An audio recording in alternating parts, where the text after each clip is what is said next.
एक समय की बात है। नगर में एक व्यापारी रहता था।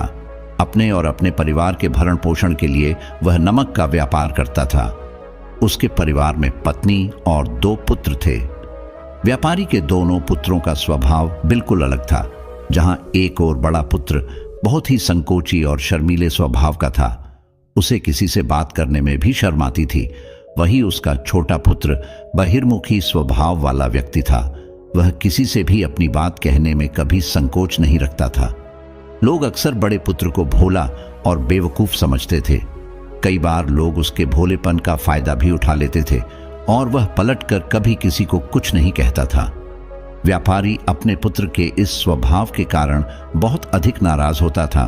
बातचीत न कर पाने और शर्मीले स्वभाव के कारण व्यापारी ने कई बार अपने पुत्र की पिटाई भी कर दी थी। हालांकि इस वजह से उसके पुत्र का स्वभाव सुधरने के बजाय और भी खराब हो गया। बचपन से ही बड़ा पुत्र बेहद परेशान रहने लगा था। उसके अंदर आत्मविश्वास की कमी हो गई थी। परीक्षा में वह आते हुए प्रश्नों के उत्तर भी अपने डर के कारण नहीं लिख पाता था। इस कारण उसकी शिक्षा भी ठीक ढंग से नहीं हो पाई। बड़ा पुत्र जब युवावस्था को प्राप्त हुआ, तब व्यापारी ने उसे अपने साथ व्यापार में हाथ बटाने को कहा। अपने पिता से डर के कारण वह व्यापार करने को तैयार हो गया, किंतु वह कई बार ऐसी गलतियां कर देता था जिससे व्यापारी बहुत अधिक नाराज हो जाता था। एक दिन व्यापारी किसी दूसरे काम के कारण शहर गया हुआ था। उस समय उसकी दुकान पर बड़ा पुत्र बैठा हुआ था। तभी कुछ लोग आए और उन्होंने बड़े पुत्र से कहा कि हमें तुम्हारे पिता ने भेजा है। उनका यह संदेश है कि इस समय दुकान में नमक की जितनी बोरियां रखी हुई है वह सब हमें दे दो। उन्होंने नमक की सभी बोरियों को शहर मंगवाया है। व्यापारी का पुत्र उनसे प्रश्न पूछने की हिम्मत जुटा ही रहा था कि वे दोनों आदमी दुकान के अंदर घुस गए और दुकान में जितनी भी नमक की बोरियां रखी थी सबको तांगे में रखा और लेकर चले गए। व्यापारी के पुत्र ने उन्हें रोकने का प्रयास किया, किंतु संकोच और शर्मीलेपन के कारण वह उन्हें कुछ कह नहीं पाया। उसने मन ही मन सोचा कि यदि मैं इन्हें नमक ले जाने से रोकूं तो पिताजी मुझ पर नाराज होंगे। कुछ समय बाद जब व्यापारी शहर से वापस आया तो खाली दुकान देखकर उसने अपने पुत्र से प्रश्न किया कि नमक की बोरियां कहां गई? यह दुकान इतना खाली खाली क्यों है?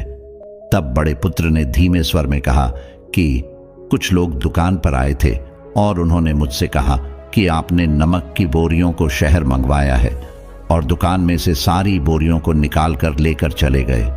व्यापारी ने अपना सिर पीट लिया। उसने अपने पुत्र को दुकान से धक्का देते हुए कहा कि तू मूर्ख का मूर्ख ही रह जाएगा। वे लोग तुझे बेवकूफ बनाकर सारा सामान ले गए। तुमने मेरा बहुत भारी नुकसान करवा दिया। यहां से दूर भाग जाओ और घर वापस मत आना। यदि तुम वापस आए तो मैं तुम्हें पीट पीट कर सीधा कर दूंगा। व्यापारी का बड़ा पुत्र इस बात से बेहद दुखी हुआ। एक बार फिर उसके शर्मीले स्वभाव के कारण उसके पिता उससे और अधिक नाराज हो गए। साथ ही व्यापार में भी इतना नुकसान हो गया। उस समय नगर के सभी लोग व्यापारी के पुत्र पर हंस रहे थे और उसका मजाक बना रहे थे। उसे बहुत अधिक शर्मिंदगी महसूस हो रही थी। यही वह समय था जब उसने सोच लिया कि अब उसके जीवन में कुछ भी ठीक नहीं हो सकता है। वह सदैव मूर्ख का मूर्ख ही रह जाएगा और इस समाज में रह रहे लोगों के साथ कदम से कदम मिलाकर कभी नहीं चल पाएगा। व्यापारी का पुत्र नगर से बाहर आ गया और एक नदी के किनारे बैठकर खूब रोया। गहरे पानी को देखकर उसके मन में विचार आया कि अब उसके जीवित रहने का कोई फायदा नहीं है। उसने सोच लिया कि आज वह इस नदी में डूबकर अपने आप को समाप्त कर लेगा। असफल जीवन जीने से अच्छा है कि वह स्वयं को समाप्त कर ले। उसने जैसे ही नदी में छलांग लगाई, एक बौद्ध भिक्षु ने उसे बचा लिया और नदी से बाहर निकाल कर ले आए। व्यापारी का पुत्र बौद्ध भिक्षु पर नाराज होने लगा और कहने लगा कि तुमने मुझे क्यों बचाया? मैं इस असफल जीवन को जीना नहीं चाहता। बौद्ध भिक्षु ने उसे समझाया कि जीवन एक ही बार मिला है और यदि तुम जीवित ही नहीं रहोगे तो असफलता को खत्म करके सफल कैसे बनोगे? तब व्यापारी के पुत्र ने कहा कि मेरे जीवन बहुत अधिक समस्याएं हैं। यह सभी समस्याएं मेरे संकोची और शर्मीले स्वभाव के कारण हुई है। मैंने अपने पिता का नुकसान करवा दिया। मैं एक अच्छा पुत्र नहीं हूं। अपने स्वभाव के कारण मैं शिक्षा ग्रहण भी नहीं कर सका। यह सारा संसार मुझे मूर्ख समझता है। क्या किसी मूर्ख को इस संसार में जीने का अधिकार है? तब बौद्ध भिक्षु ने कहा कि तुम्हारे इस प्रश्न का उत्तर तो मेरे गुरु ही देंगे। चलो, मैं तुम्हें मेरे गुरु से मिलवाता हूं। व्यापारी के पुत्र ने कहा कि वह किसी से बात नहीं करना चाहता, आज वह अपना जीवन समाप्त कर लेगा। किंतु बौद्ध भिक्षु के बार बार समझाने के बाद वह उनके साथ जाने और उनके गुरु से मिलने के लिए तैयार हो गया। बौद्ध भिक्षु व्यापारी के पुत्र को आश्रम की ओर लेकर गए। वहां पर व्यापारी के पुत्र ने देखा कि एक व्यक्ति पेड़ के नीचे ध्यान मग्न बैठे हुए हैं। तभी बौद्ध भिक्षु ने कहा कि यह हमारे गुरु गौतम बुद्ध हैं। दोनों ने गौतम बुद्ध को प्रणाम किया। वह युवक वहीं पर बैठ गया और गौतम बुद्ध को देखकर रोने लगा। गौतम बुद्ध ने उससे उसके रोने का कारण पूछा। तब उसने कहा कि अब आप ही मेरी आखिरी उम्मीद है। यदि आप मेरी समस्या का समाधान नहीं करेंगे तो मेरा यह जीवन समाप्त हो जाएगा। गौतम बुद्ध ने व्यापारी के पुत्र से उसकी समस्या के बारे में पूछा। तब उसने बताया कि किस प्रकार वह बचपन से ही शर्मीले और अंतर्मुखी स्वभाव का है। इस कारण लोग उसे मूर्ख समझ लेते हैं और उसके पिता भी उससे प्रेम नहीं करते। तब गौतम बुद्ध ने युवक को शांत कराते हुए कहा कि मेरे पास तुम्हारी समस्या का समाधान है। तुम्हारा जीवन बहुत ही आसान हो सकता है। तब युवक ने कहा कि क्या सचमुच ऐसा हो सकता है? आप बहुत ही महान व्यक्तित्व प्रतीत होते हैं। आपके तो कई शिष्य हैं। हे गुरुदेव, मैं भी आपका शिष्य बनना चाहता हूं। क्या आप मुझे अपने शिष्य के रूप में स्वीकार करेंगे? गौतम बुद्ध ने कहा कि हाँ, अवश्य। युवक ने कहा कि ठीक है गुरुदेव, अब मुझे वह उपाय बताइए जिससे कि मेरा जीवन बदल जाए। गौतम बुद्ध बोले, किंतु उससे पहले तुम्हें मेरे कुछ महत्वपूर्ण कार्य करने होंगे। यदि तुम मेरा यह कार्य करो तब मैं तुम्हें कुछ ऐसे उपाय बताऊंगा जिनके कारण तुम्हारे जीवन में सब कुछ ठीक हो जाएगा और तुम्हारे पिता भी तुमसे प्रसन्न रहेंगे। गौतम बुद्ध ने उस युवक को कहा कि आज से 3 दिन बाद मैं तुम्हें ऐसे उपाय बताऊंगा जिससे तुम्हारा जीवन बदल जाएगा, किंतु 3 दिनों तक तुम्हें मेरे सभी कार्य करने होंगे। मैं जैसा जैसा कहूंगा, यदि तुम वह कार्य को करने में सफल रहे तो तीसरे दिन के बाद तुम्हारा जीवन बदल जाएगा। तुम्हारा पहला दिन कल से शुरू होगा। अभी जाओ और आश्रम में ही आराम करो। अगले दिन व्यापारी का पुत्र गौतम बुद्ध के पास पहुंचा और कहा कि हे गुरुदेव, मुझे पहले दिन का कार्य बताइए। तब गौतम बुद्ध ने कहा कि आज तुम्हें 10 अजनबी व्यक्तियों से बातचीत करनी है और उनका हाल जानना है। इसका लेखा जोखा शाम तक लेकर आना। व्यापारी के पुत्र को बड़ा ही संकोच महसूस हुआ, किंतु उसने गौतम बुद्ध को हाँ कह दिया। वह निकल पड़ा 10 अजनबी लोगों से बातचीत करने। शुरू में उसे बहुत अधिक संकोच हुआ। कई लोग तो उसे डांट कर भगा देते थे। उसके सामने अपना जीवन बदलने का यही एक उपाय था। आखिरकार कोशिश करते हुए उसने 10 अजनबी लोगों के नाम और उनके व्यापार का लेखा जोखा प्राप्त कर लिया।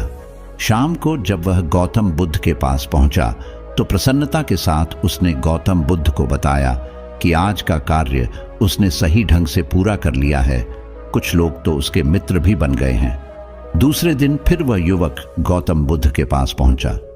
तब गौतम बुद्ध ने कहा कि आज का कार्य है, तुम आश्रम में रह रहे 10 शिष्यों को संबोधित करते हुए उन्हें जल के उपयोग के विषय में पढ़ाओ। गौतम बुद्ध की बात सुनकर व्यापारी का पुत्र हक्का बक्का रह गया। उसने कहा कि आप मुझसे किस प्रकार का कार्य करवा रहे हैं? मैं अपनी शिक्षा ठीक से पूरी नहीं कर पाया हूं।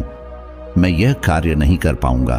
तब गौतम बुद्ध ने कहा कि ठीक है, तब मैं तुम्हें उपाय भी नहीं बताऊंगा। व्यापारी के पुत्र ने प्रार्थना करते हुए कहा कि आप जानते हैं मेरी शिक्षा अधूरी है, फिर मैं किस प्रकार बालकों को शिक्षा दे सकता हूं? गौतम बुद्ध ने मुस्कुराते हुए कहा कि यहां सिर्फ मैं जानता हूं कि तुम्हारी शिक्षा अधूरी है, वे बालक नहीं जानते। तुम रोज अपने जीवन में जल का उपयोग करते हो, यही सब बातें जाकर उन बालकों को बतानी है। आखिरकार व्यापारी के पुत्र के पास कोई रास्ता नहीं बचा। हिम्मत जुटाकर वह उन बालकों के पास पहुंच गया। शुरू में तो उसके हाथ पैर कांप पर रहे थे, किंतु आखिरकार उसने जल की विशेषताओं के बारे में बताना प्रारंभ कर दिया।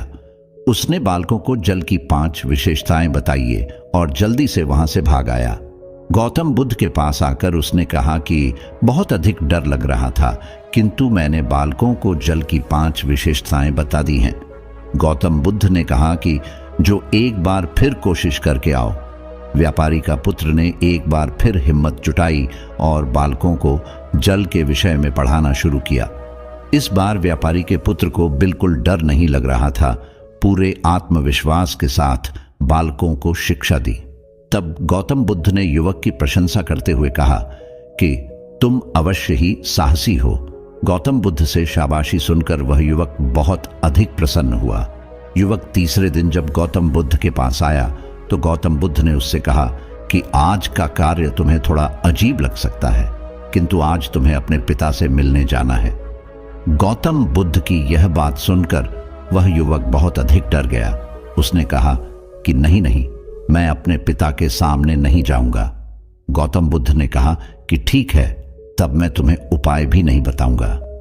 आखिरकार उस युवक को गौतम बुद्ध की बात माननी पड़ी। गौतम बुद्ध ने उसे समझाया कि अपने पिता के पास जाकर उनसे क्षमा मांगना और कहना कि तुम्हें एक और अवसर दे ताकि तुम स्वयं को बुद्धिमान साबित कर सको।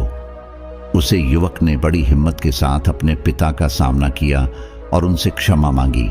आखिरकार व्यापारी ने अपने पुत्र को क्षमा कर दिया और उसे दूसरा अवसर देने के लिए तैयार हो गए। व्यापारी का पुत्र गौतम बुद्ध के पास आया और उसने जब उपाय के बारे में जानना चाहा, तब गौतम बुद्ध ने कहा कि तुमने स्वयं ही अपना उपाय खोज लिया है।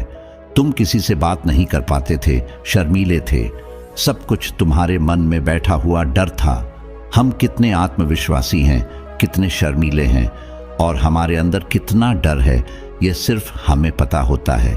बाहरी दुनिया में किसी को नहीं पता होता है। बाहरी दुनिया में हम स्वयं को जिस प्रकार का दिखाते हैं, लोग हमें इस प्रकार का समझते हैं।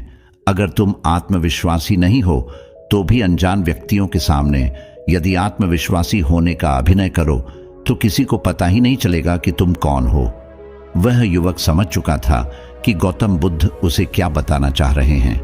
गौतम बुद्ध को धन्यवाद किया और उनसे वादा किया कि वह जीवन में सफल होकर दिखाएगा।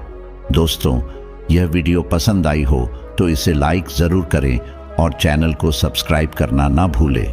आपके आसपास भी कोई ऐसा शर्मीला और संकोची स्वभाव का व्यक्ति है तो उसे यह वीडियो जरूर शेयर करें ताकि उसकी सहायता हो सके।